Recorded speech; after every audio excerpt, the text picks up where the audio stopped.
خلينا متفقين ان في بعض من الصفقات اللي بتيجي النادي الاهلي لازم ما ترتبطش بالفنيات بس. طب انت هتقول لي، طب انت بتقول ايه؟ ما هو لازم ترتبط بالارقام والفنيات والحاجات اللي احنا بنسمع عنها دي والاحصائيات وطريقة لعبه والحاجات دي كلها. في الاهلي اوقات كتير بيكون 50-50.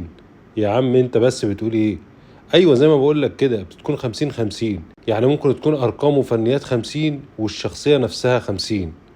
لسبب: اولا لما بتدخل النادي الاهلي لازم يكون عندك شخصية، وانت طموحك وصل لحد هنا وانتهى ولا طموحك هيكمل معاك. وده اللي انا بتكلم عليه على ياسين مرعي. مين هو ياسين مرعي؟ خلينا نتكلم عن اللاعب واحدة واحدة كده ونقول ان ياسين مرعي هو لاعب كرة قدم وعنده 23 سنة. طبعا هو صفقة الاهلي الجديدة، مركزه مدافع بيلعب برجله الشمال. نخش بقى على ارقام واحصائيات ياسين مرعي. ياسين مرعي لعب مع فاركو 19 ماتش في الموسم الماضي، سجل هدفين وصنع هدف. واللي عايز اقوله لك ان هو غشيم. ليه انت بتقول كده؟ يا عم هقول لك، اصبر عليا.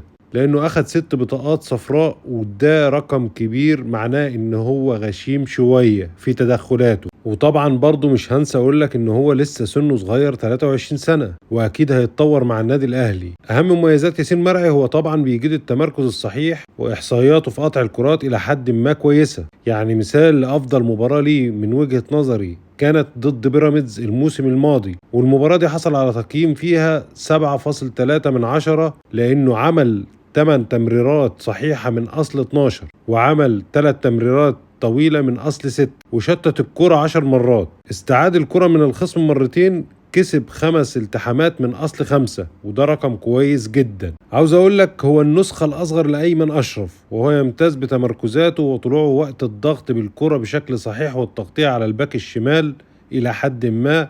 غير إن هو عنده ميزة وهي تسجيل الأهداف بالرأس. وأكيد في عيوب طبعا، وهي إن هو غشيم شوية، ما نحكمش عليه من دلوقتي، لازم نشوفه في الملعب. وأكيد هو سنه صغير هيتطور مع النادي الأهلي. ياسين مرعي هو موهبة محتاجة صبر وشغل شوية، ومش هنحكم عليه من أول موسم. وأتمنى طبعا إن هو ما يكونش زي أحمد رضا أو الساعي يجي كعابر سبيل ويرحل. أتمنى نصبر عليه ويثبت نفسه ويطور من نفسه. وأتمنى أنت كمان تقول لي رأيك في الكومنتات، هل صفقة الأهلي الجديدة كويسة ولا لأ؟